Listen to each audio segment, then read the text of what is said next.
Get ready to uncover the chilling true story of one of America's most notorious and elusive serial killers. The Phantom Killer of Texarkana terrorized a small town with a string of brutal murders, leaving investigators baffled and residents living in fear.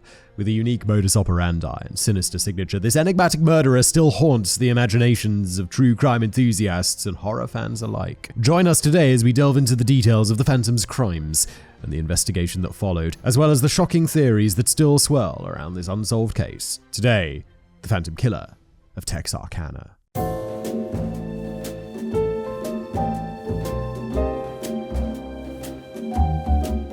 Hello everybody, welcome back to another episode of The Casual Criminalist. As always, I am your host Simon Wamsey. One of my writers, Kevin, is going to write me. He's written me a script. I'm going to read it. I've never read it before. I'm not familiar with The Phantom Killer of Texarkana. I'm sorry I'm sounding a little nasally today. We forgive you. I feel a little bit under the weather, but for some reason I have like a massively stuffed up nose, and I've blown my nose like 7 times, and it's just sore, and it's not helping. So you're just going to have to bear with it because it's one of the hazards of the job, right? You just got to get on. You got to crack on. Let's go. Let's go. Texarkana was a moderate-sized community with a total population of just under 30,000. I say it was a community rather than a city because it was actually 2 cities in one. The area got its name because it straddles the Texas-Arkansas border. I thought Arkansas was called Arkansas for the longest time.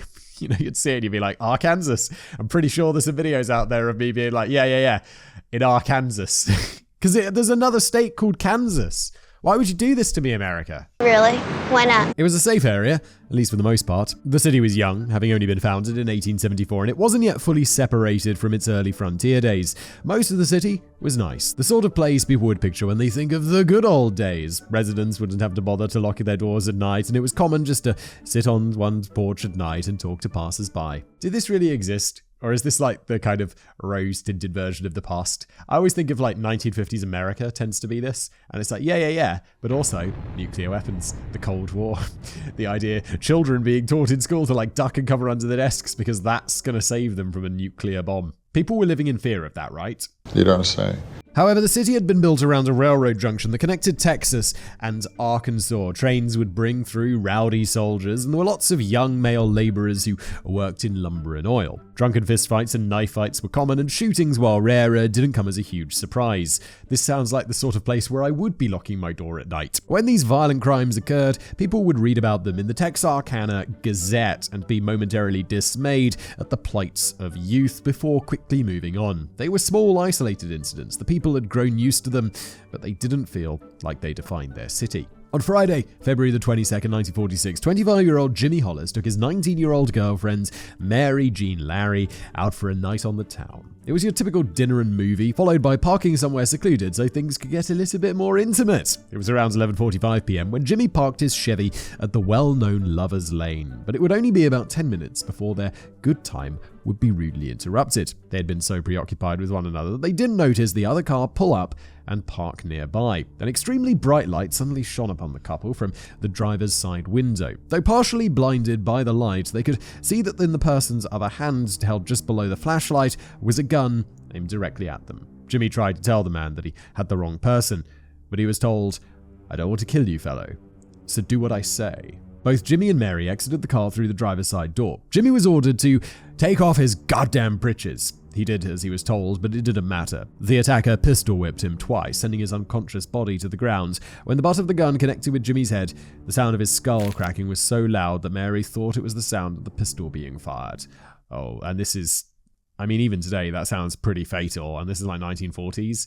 They didn't have like, could they put people's skulls back together in the 1940s? Was this 1940s? Yeah. I don't know. It doesn't sound, he's not going to make it. So I'm assuming this witness account because we know, well, Jimmy's probably dead. The killer, we know this is an unsolved one. So Mary survives.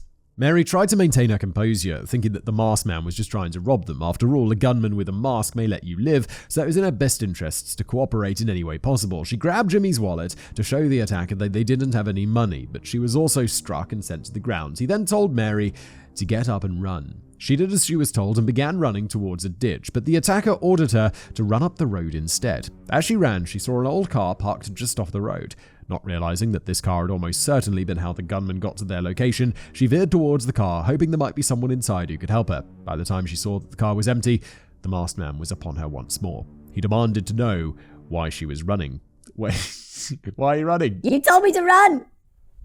You have a gun! You're scary! I was doing what I was told! When Mary said that she was running because he had told her to, the attacker called her a liar and knocked her to the ground. He then began raping her with the barrel of his gun. Well, I don't want to say like this wasn't dark already, but that took a turn.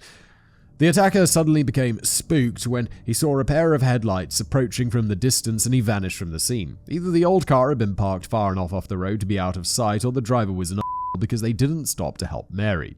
Still wearing the high heels that she had worn for her date, she fled on foot, desperately looking for help. The first house that she would find was roughly half a mile away, and she woke up the residents to have them call the police. While Mary had been fleeing, Jimmy regained consciousness. Whoa, okay, good. His skull cracked so loudly she thought a gun was going off.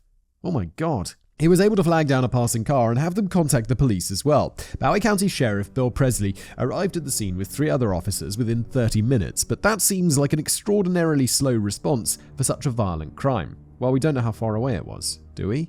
They were at... That doesn't sound unreasonable. It's also the past. I'm sure the cars were pretty slow. The couple was taken to a hospital to have their wounds treated. Mary was hospitalized for the night with a minor head wound, while Jimmy would spend several days recovering from multiple skull fractures. Despite the head injuries, both were able to remember the events that transpired in detail. Unfortunately, while they could describe exactly what happened to them, describing their attacker proved a bit harder thanks to the mask. The mask is also what saved your life. It's always one of those things that Mary's absolutely right. If in movies... as soon as the criminals reveal their faces, it's like, they're going to have to kill them. They're going to have to kill them. That was a mistake. Oh no. Police had some serious issues with Jimmy and Mary's descriptions of the man, which they labeled as inconsistent. Yeah, look, I don't think they're lying. What is their motivation? I think it's just, one, it's eyewitness testimony. It's notoriously unreliable. And that's probably especially true if you're the victim of a violent crime. Jimmy's head was literally cracked open. Personally, I take exception to them writing it off as inconsistent, but I'll let you decide. The man was wearing a white mask with holes cut out for his eyes, so it was less of an actual mask and more like a pillowcase or another piece of white fabric that had been fastened around his head with some eye holes added. Was this guy in a KKK? Mary said she could catch small glimpses of the man through the eye holes and that he was 6 feet tall, in his 20s, and was a light-skinned black man. Jimmy, on the other hand, said that the man was 6 feet tall, around 30 years old, and was a dark-tanned white man. Okay, well, those are not exactly inconsistent. They're about the same height, about the same age, about the same, skin description. This is suspiciously inconsistent. First of all, let's cut us kids some slack since they'd almost been murdered, and we're trying to identify someone that was wearing a mask in the dark after being temporarily blinded by a giant flashlight. But more importantly, how inconsistent is that really? The ages aren't that dissimilar, and it gave them at least a reasonable idea of the person's skin tone. Sure, they couldn't rule out either all white people or all black people, but they could rule out any white person that wasn't very tan or any black person that wasn't particularly light-skinned. Yeah, this is... What do you want, police? But there was a lot more to be annoyed about with the police than whether or not those eyewitness descriptions were consistent with one another. The police repeatedly challenged Mary and her account of the attack. I'm going to choose to believe that they focused on berating only her because Jimmy was still recovering from the skull fractures, not because they saw her as some sort of hysterical female. I get the feeling they saw her as a hysterical female. Also, Jimmy's recovering from his skull fractures while she's recovering from being raped with a gun, police. What the It was decided that the attack was a random act of violence. I mean, that's accurate, but that shouldn't somehow constitute a free pass. What are you doing, police? It's a random act of violence, so we don't need to pursue this one. It was he cracked a dude's skull open and raped a woman with a gun. Get your together. Declaring something as a random act of violence isn't like declaring it force majeure. There is still a criminal who did this thing, and maybe you should keep an eye out to make sure they don't do it again. Yeah, maybe. This initial conclusion to the case was as bizarre as their insistence that the couple knew the attacker, and Jimmy summed it up best in his words to Sheriff Presley. If you don't find him, he's going to kill someone. Jimmy was right. Oh, God. Kevin, that is the most on-point subtitle. Despite the exceptionally violent nature of the attacks on Jimmy and Mary, it didn't really get a lot of attention. If something like that happened in my similarly populous town, people would absolutely lose their minds. And the fact that these people didn't leads me to question if Texarkana was really as safe a place as what the residents made it out to be. Yeah, if there's an incredibly violent crime like this that occurs, I live in a big city and I'd be shocked.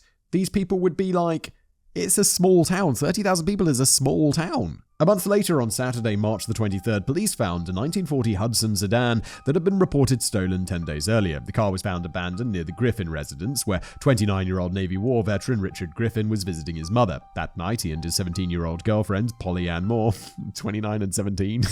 the past, planned to spend the evening together. They had dinner with Richard's sister at around 10 p.m. and then planned to go to a midnight movie, followed by stopping at an all-night diner. While we can't say for certain exactly what happened after dinner, the good news is that means there won't be any gruesome details of what exactly followed. It is believed that they went to the movie and dinner as planned before parking at a lover's lane in the early morning hours. At around 9 a.m., a driver passing by saw Richard's car parked on the lover's lane. He thought it was a bit odd for someone to be making such use of a place at that time of day, so he decided to stop and take a look. Bit of a looky-loo. Hello. I mean, either concerned citizen or like, what's going on here? Let's have a little look. I'm sure he was just a concerned citizen. Good for you. I don't remember what your name is. That's okay. When he saw the couple in the car, he first thought that they were asleep, but upon closer inspection, they were definitely not sleeping. They were dead. The man went to the nearest payphone and called for the police. Once police arrived, it attracted a crowd who had been spreading the word of the double homicide that had taken place in their city. The public would again remain largely indifferent, but they were definitely aware of what happened. Okay, one violent attack is one thing, but there's a double murder in your small town? And they're just like, hey, I mean, I know about the double murder, but it's just a double murder. It's okay. It's all the time. Polly was laying face down in the back seat, while Richard was between the front seats on his knees, head resting on his crossed hands. It's like, yeah, no, they could be sleeping in the weirdest position ever. Richard had been shot twice while in the car, and both victims had been shot in the back of the head. A patch of blood-soaked soil near the car led investigators to believe that the couple had been killed outside of the car, possibly while lying on a blanket, and then been posed inside the car. Richard's pockets were turned inside out, likely to make it appear as if robbery was the motive. The rumor at the time was that Polly had been sexually assaulted, though this has since been disproven. There was a single .32 cartridge casing, likely fired from an automatic Colt pistol, found, and it was believed that the casing may have been ejected from the pistol and wrapped in a blanket. I'm not entirely sure why the police's theories involve so many blankets, but I suppose wrapping the pistol in a blanket could be a way to attempt to collect the shell casings so as not to leave evidence. After all, there were multiple shots fired, but only a single casing found. Aren't you surely you're aware of how many shots you fired? So there'd be so many casings, and you'll check to make sure. Although, who am I to say? This killer never got caught. It's an unsolved case, so he's one of the competent criminals that we cover on this channel. Unlike most of them, which get caught and then either put in prison or killed, which is nice. After all, there were multiple shots fired, but only a single casing found. Regardless, the type of gun was a more important detail than the alleged blanket anyway. It was all they had to go on, as the rain that night and morning washed away any shoe prints that might have been used to help identify the killer. But an even more important detail is that authorities would not publicly connect these murders with the first attack until after the Phantom Killer had disappeared forever. It wasn't long after, but it wasn't long enough. Because of this, the public thought that these murders were another isolated incident and didn't take it very seriously. The police, on the other hand, were taking it seriously. Although both incidents took place on the Texas side of Texarkana, officers from both the Texas and Arkansas City Police took part in the investigation, along with the country's sheriff's departments of both Texas and Arkansas, the Texas Rangers, and the FBI. FBI, 1940. I guess the FBI's... Were they around in the 1940s? I guess so, but that's cool. The FBI are generally really good at solving crimes. The police, it's like, oh yeah, I don't know. I think that these people are giving the bad evidence. It doesn't seem like he has any skin at all. And then the FBI come in and they're like, okay, so it's a light-skinned black man or a dark-skinned white man. It's not rocket science, is it, local police? Oh, I don't like that science stuff. I just rely on Jesus. Despite the complete lack of evidence in the murders, aside from a single shell casing and potentially the stolen car that was abandoned near Richard's mum's house, over 200 people were brought in for questioning and hundreds of false leads were chased down. There were 3 suspects that were detained based on having bloodied clothing, but they were all released once it was deemed that they had suitable explanations for the state of their clothes. There were considerable resources being dedicated to tracking the killer, but nothing was yielding any results. Double murders. 3 weeks later, the next attack would finally get the attention of the public. What are you up to, public? You're just like, do. I'm gonna go plow a field. Is this in the South? I don't even know where Arkansas is. I think it's where Bill Clinton's from, right? And he kind of speaks like this, doesn't he? He doesn't, but he's got that southern, he's from the South, right? Arkansas. Sounds like it sounds southern. And I know not everyone speaks from the South. That's a super stereotypical accent. I'm so sorry, okay? It's just the only accent I know, so I like to use it. 15-year high school junior Betty Jo Booker was a skilled alto sax player, an officer in the school marching bands, an A student, and former Little Miss Texarkana. Oh good, Little Miss. So that means like child beauty pageants, which we've covered before as being weird. Also, you're an officer in a marching band? That's kind of cool. On Saturday, April the 13th, she was performing at the local VFW hall with a high school band, big band, Jerry Atkins and the Rhythmaires, maybe? Normally, she would receive a ride home with either Jerry Atkins or the other saxophone player, but on that night, she was scheduled to be picked up by 17-year-old Paul Martin, with whom she had been friends since kindergarten. Paul was going to drive her to a friend's house where she was having a sleepover. The pair doesn't seem to have been romantically involved, but these secluded parking spots weren't just for getting handsy with one another, and they may have chosen to stop at a lover's lane just to talk and catch up a little bit. Yeah. Or they were getting handsy with each other. The performance at the VFW ran late, and Betty and Paul didn't leave the VFW hall until about 1:30 a.m.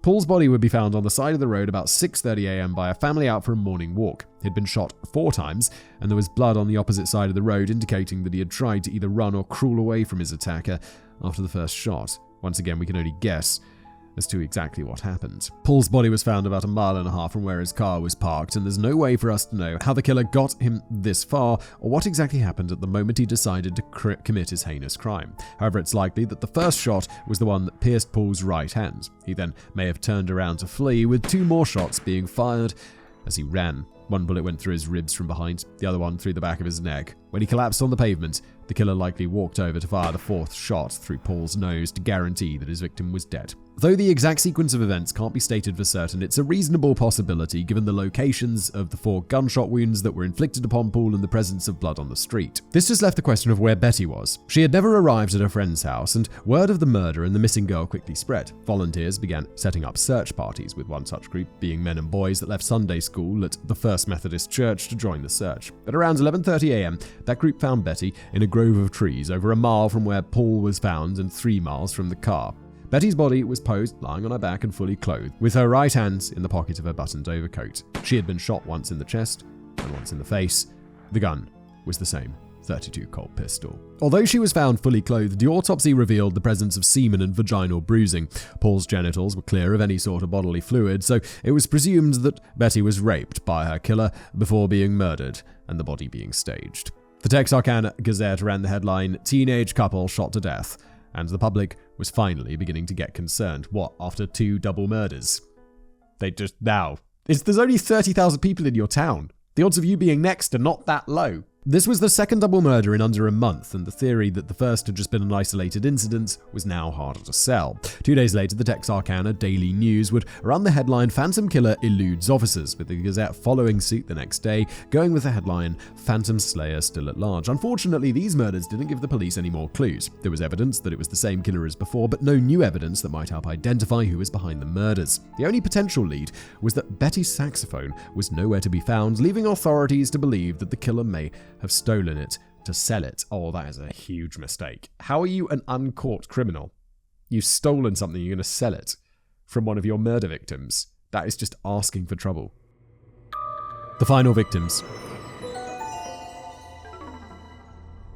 On May the 3rd, 2 troopers from the Arizona State Police were driving out of Texarkana to turn in their monthly expense report in Hope, Arkansas. As they neared the outskirts of the city, they noted an old car parked off the road near the 500-acre Starks farm. They decided that they would check it out when they returned from filing their paperwork, but by the time they made their way back to Texarkana, it would be too late. Sometime before 9 p.m., 37-year-old Virgil Starks was sitting in his armchair reading the newspaper as his wife, 36-year-old Katie Starks, prepared for bed. The window shade directly behind Virgil was only halfway closed, giving the killer a perfect view inside. 2 rounds were fired, both hitting Virgil in the back of the head. Hearing the sound of breaking glass, Katie came to see what had happened. Katie saw the 2 bullet holes in the window and then saw Virgil attempt to stand, only to slump back in his chair. He was dead. She immediately ran to the old-fashioned crank telephone to call for help. She frantically began turning the crank to alert the telephone operator, but it only rang twice before 2 more shots were fired through the same window. The bullets hit Katie in the face, knocking out some of her teeth, with 1 bullet lodging under her tongue. Katie collapsed to the floor, but was quickly able to regain her footing. She tried to make her way back to the house to retrieve a pistol, but was having difficulty seeing through the blood dripping down her face. And that's when she heard the killer approaching the back door. She turned around and headed for the front door, running barefoot across the highway that separated her house from the house where her sister and brother-in-law lived, but nobody was home. Undeterred, Katie ran to the house next door, where she caught the attention of her neighbor A.V. Prater. All she could say was Virgil's dead before collapsing. Peter grabbed his rifle and fired it into the air to summon another neighbor, Elmer Taylor, because I guess that's how they do it in the South. Oh, we are in the South, good. And, I don't know. It's the past. You're not just gonna send him a WhatsApp message. That sounds like if I was if a gunshot went off at my neighbor's house, I'd be like, hello, is everything okay? I'd just call the police, to be honest. Actually, I'd probably just knock on my other neighbor's door and be like, did you hear that gunshot? And they'd be like, yes. And they'd be like, should we call the police? And they'd probably be like, yes. Should we go back inside our houses and lock our doors? Yes. Are we cowards? Absolutely. He had Elmer fetch his car, and the 2 took Katie to the hospital where she'd make a full recovery. Initially, police were hesitant to link the Starks case with the other attacks. I mean, yeah, they are. They're quite different. But have a look at the bullets and then be like, okay. And rightfully so. Of the 4 incidents, it was the only one to take place on the Arkansas side of Texarkana. The Starks were attacked before 9 p.m., whereas the other victims were all targeted much later at night, between roughly midnight and 3 a.m. They were also in their mid-30s, while the other victims had been younger couples, also always including at least 1 teenager. Most glaringly, the Starks were attacked in their home while the other victims were all parked in some secluded lovers' lane. And if all that wasn't enough, when police arrived to investigate Virgil's murder and determined that the gun used was a .22 rifle, not a .32 Colt pistol, this could be another just extremely random act of violence. But I don't know, it's a small town. How many murders are there? Aside from the relative proximity to the Phantom Killer's other attacks, there wasn't anything to link the incident to the others. This was almost certainly an unrelated crime. How many crimes are going on in this town? Is it really so certainly unrelated? As I said, police were hesitant to link them in the first place, and by 1948, the Starks were no longer considered connected to the other murders. Despite not being committed by the same killer, this incident remains important to the story because of what happened next. Ooh. Okay, I wonder how it's connected then. Kevin seems very convinced that it's not connected. I assume that's because he's researched and more familiar with the case than I am. I wouldn't write it off so quickly. But okay, let's see how it's connected. Let's just move on. Citywide Hysteria. As is often the case, the police posted a reward for information that could lead to the arrest of the Phantom Killer. It's also common for residents to contribute money to the reward fund in hopes that it will keep them safe and expedite the search. On March the 30th, about a week after the murders of Richard and Polly, the police were offering a $500 reward. Within days of the murders of Betty and Paul, the fund had grown to over $1,700. The night Virgil was murdered, the fund shot up to over $7,000. And this is like past money. That's going to be like at least 70 grand today. And in the next 10 days, it would exceed $10,000, which is over $150,000 in today's money. But the sudden spike in the reward being offered was just the smallest part of the fear that was gripping the people of Texarkana. Stores began instituting curfews, and theaters stopped showing late-night movies in the hopes that it would keep people off the streets. People began locking their doors and windows at night for the first time, and stores completely sold out of guns, ammo, Venetian blinds, and deadbolt locks. Starks. Is that true? They'd sold out of blinds. Strange place, strange people. Families would set up rudimentary alarm systems in their homes using pots, pans, and fishing lines to alert them if anyone tried to open a door while they slept, and there was a sudden increase in the number of families that kept guard dogs as pets. If a husband had to go out of town for a night on business and the family could afford it, his wife and children would check into the unfortunately named Hotel Grimm, seeking safety in numbers. That's pretty smart. I think, safety in numbers is a thing. Hotel Grimm is a unfortunate name for a hotel. Where are you staying? Oh, we're staying over at the Grimm. It's grim. The once relatively peaceful city had suddenly become an incredibly dangerous place. The citizens were armed and terrified, and things were made worse thanks to Texas Ranger Manuel Trazasas Lone Wolf Gonzalez. Despite seeming like a pretty cool nickname, Lone Wolf was not meant as a compliment. Manuel got his nickname because he didn't work well with others, but not in the sense of a badass renegade cop who didn't play by the rules but got results, damn it. No, he was heavily criticized for being a media showman who took credit for the work of other officers and spent entirely too much time with female reporters. Uh-oh. Manuel also stoked the fears of the citizens, telling them that in the days following Virgil's murder to oil their guns, make sure they were loaded, and not to hesitate if they thought it was necessary to use them. How about you hesitate just a little bit before shooting somebody? And the people definitely thought it was necessary. Where residents had once sat on their porches at night chatting with anyone who passed by, now they sat on their porches at night with loaded guns in hand or waiting for intruders. If the police had to go to a house and ask questions of the owner, they now needed to show up with their sirens blaring, stand directly in their headlights to make themselves visible, and identify themselves before attempting to approach the house. Am I getting the feeling that people are going to die because of this extreme state of readiness? That there's going to be, lots of accidental shootings? Anything less than the nervous homeowner might start unloading their weapon on what they saw as a potential intruder. The city was also overflowing with rumors about the killer. There were your typical rumors and false accusations that only intensify people's panic and waste police time, but there was also the belief that the Phantom Killer had already been arrested and the police were keeping it secret because he was the son of a prominent and wealthy family. Yeah, it doesn't take long for those conspiracy theories to start popping up, does it?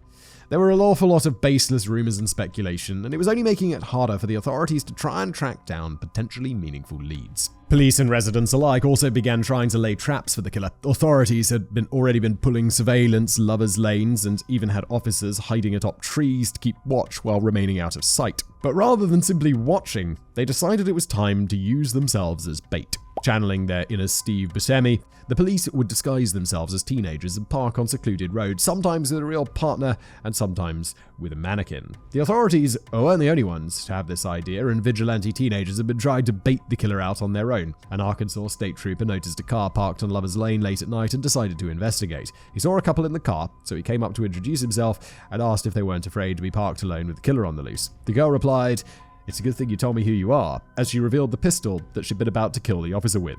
I'm sure they had a good laugh about it afterwards. Like, no, it's too scary. You almost killed me, and I'm a cop. What are you doing? Don't be vigilantes. Over the course of the investigation, hundreds of people were brought in for questioning. There were countless false leads, insane rumors, and false confessions, but there were only a few theories that weren't completely insane. The first promising suspect came just 6 days after the murders of Betty and Paul. Friends had seen Betty put her saxophone in the back of Paul's car, but it was missing once the bodies were found. A suspicious man had gone to the music store in Corpus Christi, Texas, to inquire about selling an alto sax. The store clerk said that he'd have to get his manager, and the man immediately became cagey and evasive of the manager's questions before fleeing from the store. That's the guy. Just check the surveillance. Oh, no, wait, this is the past. Because of his suspicious behavior, police were called and they were able to locate and arrest the man. He didn't have the saxophone in his possession, but he did have a bag of bloody clothing. Oh my God, how is this not the guy? The man claims that he had gotten bloodied in a bar fight, and after being held in custody for several days for questioning, witnesses from the bar were able to corroborate his story and the man was set free. Oh, okay. Betty's saxophone would be found some months later in the underbrush near where the body was discovered. This only leaves us with two main suspects. Okay. I guess that guy selling that alto saxophone with the blood on his clothes is mega unfortunate. It's just a coincidence. It has to be. They corroborated and they found the saxophone elsewhere. I'd have been like, get that guy in prison. That's me getting railroaded as a cop, right? We talk about that. The police, they find someone they like and they're like, it's you, and I'm going to make the evidence fit you. Not intentionally, just because that's, humans don't like to be wrong. So I'd be hunting that guy down and it'd be like, it's not me. I was in the fight. There's evidence. There's witnesses. Duty Tennyson. In 1948, Henry Booker Doody Tennyson was an 18-year-old college freshman attending the University of Arkansas in Fayetteville. It was in the room he was renting from a family that he would be found dead, having poisoned himself with mercury cyanide that he purchased, claiming that he wanted to use it as pest control for rats. Henry left behind an awful lot of written material following his death. He had written his own epitaph, headlines for the papers to run, riddles, and incomplete letters. Police found everything he had written, but it's possible this was not his intent. Of everything he left behind, there were 3 main notes. The first was a letter that he had titled The Final Word. This was on top of his desk in a brown folder and would have been the first note the authorities found. The letter began, "Please disregard all other messages which I have written. They are only thoughts which I was thinking about as possible reasons for taking my own life. As I think about it, it is none of these things." It's a long note, but the rest of it isn't very important for our purposes. According to one forensic psychiatrist, this was the only note that was intended to be read by the police. For some reason, Henry could have expected them to follow his instructions of disregarding everything else he had written down and deliver his personal effects to his family. They did not, and they also found the instructions note. This letter contained instructions about his funeral and other aspects of what to do with his belongings, as well as an extremely simple riddle that gave the combination to his lockbox. There was also a note containing a different riddle, which seemed to have been discarded. That riddle directed the reader to look inside the Beebe fountain pen on his desk, which he had used to sign the letters. Hidden on a piece of paper rolled up inside the pen was a combination to the lockbox. The lockbox contains personal items, as well as the confession note. It's believed by some that this confession note was intended only for his family, but after being discovered by authorities, it was published in the Texarkana Gazette, the most pertinent part of the letter reading, "Why did I take my own life? Well, when you committed 2 double murders, you would too. Yes, I did kill Betty Jo Booker and Paul Martin in the city park that night and killed Mr. Starks and tried to get Mrs. Starks. You wouldn't have guessed it. I did it when Mother was either out or asleep, or no one saw me do it. For the guns, I disassembled them and discarded them in different places." Wait, I get the feeling that Kevin doesn't believe this, because didn't he say that it's very unlikely that the Starks murders were originally connected to the original ones? So why would he confess to this and then kill himself? That doesn't really make any sense. That's a pretty clear confession. Yeah, but also false confessions, like Kevin literally writes here, but false confessions happen all the time. And it's like sometimes they're just for crazy reasons. Sometimes it's just because the person's a bit mad. And that's it. And that's kind of enough. Like, false confessions are a thing. It's why you need like evidence. Do you need evidence if someone confesses? I feel like you should definitely check confessions. Not because you don't want, you don't want an innocent person to go to prison, but if they're confessing, I mean, okay. Especially false confessions not under duress. But also because there could be the real person who did all the murdering is still out there if you're just like, it's him, lock him up, done, easy, but, next case. There was also the belief that this was a lie and was contradicted by his letter, The Final Word. Police naturally looked into the matter, but one of Henry's friends provided an alibi for the night of the attack on the Starks. There was also no physical evidence to link him to the crimes, not that there was any physical evidence linking anyone else to the crimes either. Seeing as the murders remain unsolved, whether the confession was sincere or not is anybody's guess. To this day, Henry has not been officially ruled out as a suspect. One person who seems to believe that Henry could be the killer is Dr. John Tennyson, the forensic psychiatrist that I mentioned earlier, and Henry's first cousin once removed. He certainly feels that Henry is the most compelling suspect. It is important to note that once removed portion of the relationship means that John is younger and, in fact, wasn't born until long after Henry had committed suicide. The two never met one another. John put forth the theory that only the final word was intended for the police and that the confession and other materials was meant only to be read by his family, not published in the newspaper. He also claims that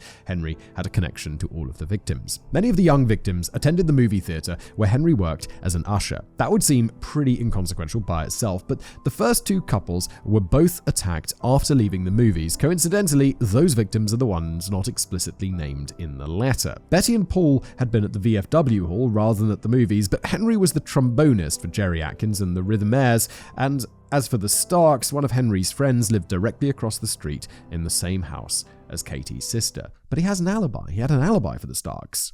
When Henry left for college, he was 6'3", which would make him taller than the man who attacked Jimmy and Mary that first night. However, it was also 2 years earlier, and he would have only been 16 at the time. While most boys reach their maximum height when they're 16, it's not that unusual to continue growing after the age of 20, and there are some reports that Henry had an unusual growth spurt around the time he left for college. Yeah, people I think I topped out probably 15, 16, but other people didn't.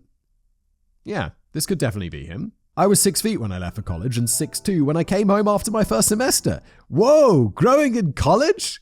No, I was definitely done by then. I was done like a long time before. I wish I had grown like 2 extra inches. Then I would also be like, well, I'd be like, I'm 5'11" and a bit. Actually, I'm just shy of 6 foot, basically. And then I'd be over 6 foot, which would be nice because then I'd be like, 6 foot, that's right. That's right, so tall. Why does this matter? I'm pretty happy with how tall I am. Especially both my parents are short. Like my dad and my mum, both much shorter than me. Good.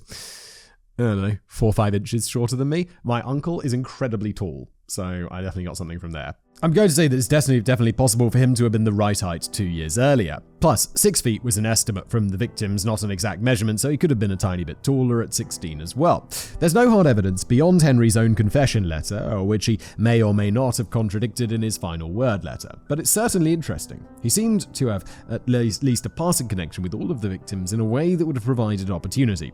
He was also probably the right height, although he was much younger than the victims reported, and from the pictures, I also find him also much paler. This just leaves the question of motive. Why would a 16-year-old boy with no history of violence and with what sounds like a good upbringing commit such horrific acts of violence? Henry was clearly depressed, and his letters made it sound as though he felt like a burden and that he was wasting his life and his family's generosity in sending him to college. He thought that his family would be happier and better able to get on with their own lives if he was gone. That certainly speaks to why he committed suicide, but it doesn't present any rationale for committing multiple murders. In his confession, after stating that he committed his crimes, he didn't give any reasoning or justification for it. He simply moved on to saying to give his typewriter to his brother and the Viewmaster, a toy that he'd bought to the 12-year-old daughter of the couple he was renting the room from and whom Henry had claimed to have fallen in love with about a week prior. But that's an entire... How old is he? 16? It's a bit weird. But that's an entirely different issue, and one that he fortunately does not seem to have acted out on anyway, besides the Viewmaster as a parting gift. Oh, okay, got it. Virgil Swinney. In June, one of the Arkansas state troopers was investigating a case of non-payment of rent, because apparently that's a thing the police used to have to look into. Wait, yeah, that definitely sounds very much like a civil matter. According to the landlord, the 29-year-old man by the name of Virgil Swinney was several months behind on his rent and needed to be tracked down. The landlord gave the officer a description of Virgil's car along with a license plate number. After running the plate, it was discovered that the car was a stolen vehicle. This wasn't a huge shock, as Virgil was a known car thief and counterfeiter with a rap sheet that went back to his juvenile years. It was also shortly before this that the connection had finally been made between stolen cars and the murders. Shortly before each attack, the car that had been reported as stolen was found abandoned in relative proximity to where the murders and assaults took place. Police put out a bulletin for Virgil's stolen car, but it was actually a tip from one of his own relatives that helped the police track the car down. According to this relative, there was a certain parking lot in Texarkana where Virgil would always park his cars. Sure enough, the car was in the lot, so police set up a stakeout to wait for him to return. But instead of finding Virgil returning to the car, they wound up arresting 21-year-old Peggy Swinney. She informed police that she had married Virgil earlier that day, but she didn't know where he was at the moment. Okay.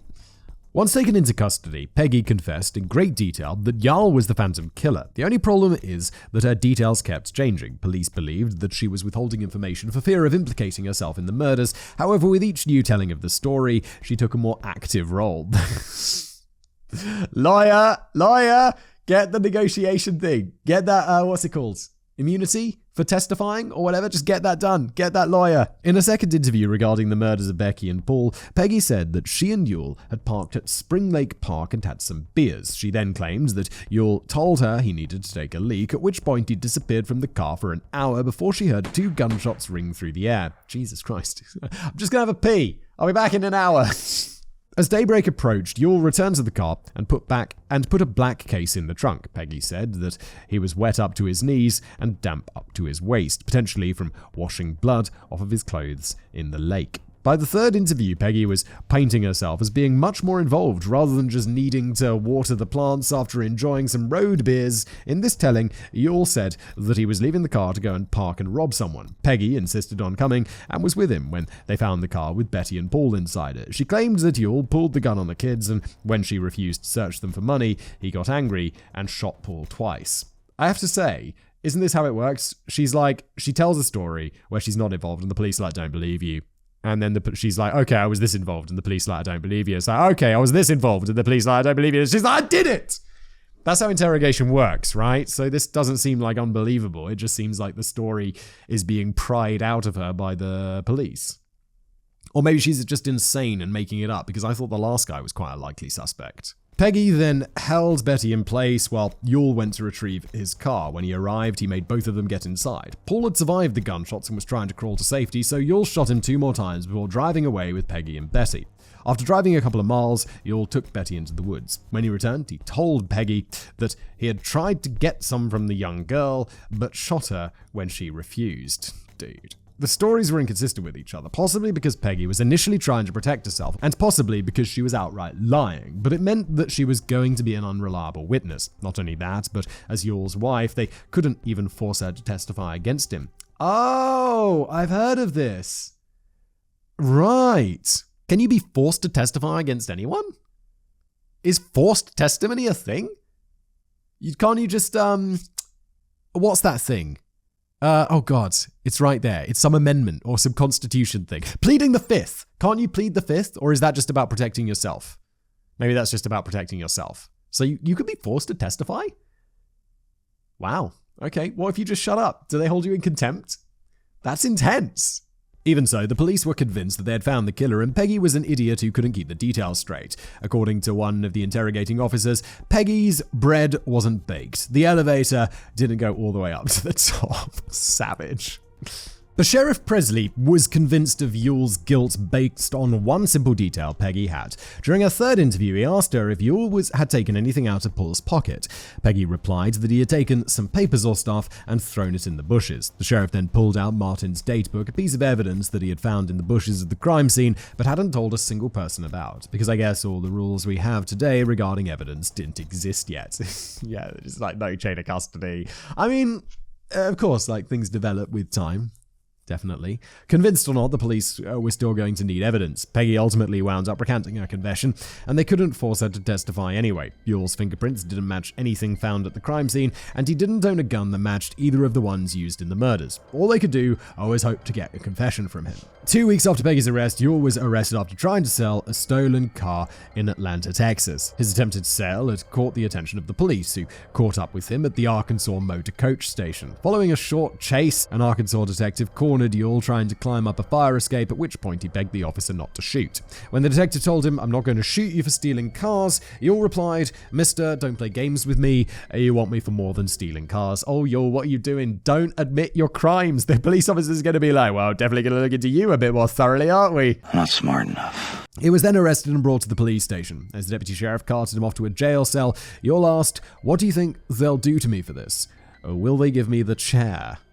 Bro. They've looked you so hard. That is 3 extremely incriminating statements, and as they say, 3 strikes and you're out. But not with regard to the murders, of course. Despite spending 6 months trying to find any evidence to link Yule or Peggy to the attacks, police couldn't find a single thing, and Peggy's inconsistent confessions were useless. Instead, it was 3 strikes with regard to car theft. As a habitual offender, Yule would be eligible to receive life in prison for the stolen cars. That's insane. The 3 strikes rule, isn't that where it's like you do 3 big crimes and you go to jail forever? But big crime could be like possession of drugs, stealing a car. How about we don't send people to prison for life just because they do 3 big crimes? That's crazy. Police viewed this as a de facto plea bargain for the murders. Yule refused to confess to murder, but he was so terrified of being sent to the electric chair that he agreed not to contest the habitual offender charge. He went to trial in 1947 where he attempted to plead guilty but wasn't actually allowed to, as the habitual offender charge required a jury trial. Instead, he let the prosecution present their case without opposition and was sentenced to life in prison, which lasted for 26 years. In 1973, one of his previous convictions from 1941 was overturned because he was not given legal representation. Because this prior conviction was the basis for the enhanced sentencing that he had received as a repeat offender, he was released from prison. He seemed to live a quiet life after prison and died in the Dallas nursing home in 1993. Wrap up. To this day, the Phantom Killer of Texarkana remains an open case with virtually no evidence. There are the 2 eyewitness accounts from Jimmy and Mary, neither of whom could identify their masked attacker. Then there are the contradictory confessions from Peggy, a woman whose sanity was called into question by one of the investigators who interviewed her. And then there is the written confession from Henry, which may or may not have been contradicted by his other writings. As far as physical evidence that modern forensics could use to identify new leads, there is nothing. We'll likely never know the identity of the Phantom Killer, and since the crime was almost certainly unrelated, nor will we know the identity of the person that attacked the Starks in their home. While Henry was certainly suffering from a lot of guilt and mental anguish, I disagree with Dr. Tennyson that his cousin is the most compelling suspect. If his confession is taken at face value, then of course he would be, but people confess to crimes they didn't commit all the time. I'm not going to speculate as to why he would have done so, but I don't believe he was the killer. I don't know. I'm not willing to write him off so easily. Yule, on the other hand, I think is a much more compelling suspect. Yeah, but I also agree Yule is more compelling. He was the right height and age for the killer, and maybe it's just the quality of the black and white photography, but he looks like he was extraordinarily tan as well. Then, of course, there are his extremely suspicious statements upon being arrested and the confessions from his wife. Yeah, he basically confessed that they're going to give me the chair. Bro, you know they're not giving you the chair for stealing cars, dude. The two had gotten married mere hours before Peggy was arrested, so why implicate him in the murders if he was innocent? She clearly knew Yule was a criminal before they got married, but she would have also known that he was no Al Capone. She wasn't going to suddenly control a vast fortune if he was shipped off to prison forever. It's all very suspicious, but I'm still not convinced. Many of the officers involved were convinced that they got their man when Yule went to prison for 26 years, but there is another wrinkle in the story. According to a front-page story for the Texarkana Gazette from 1946, on the night that Betty and Paul were murdered, there was proof that Yule and Peggy were sleeping in their car under a bridge in San Antonio, over 450 miles away. So who was the Phantom Killer? There was proof that they were... So it's not them then! Oh god, and that's where we end today's episode. Thank you so much for watching. If you enjoy the show, please do leave it a review. If you're listening, if you're watching on YouTube, like, subscribe, and I'll see you next time.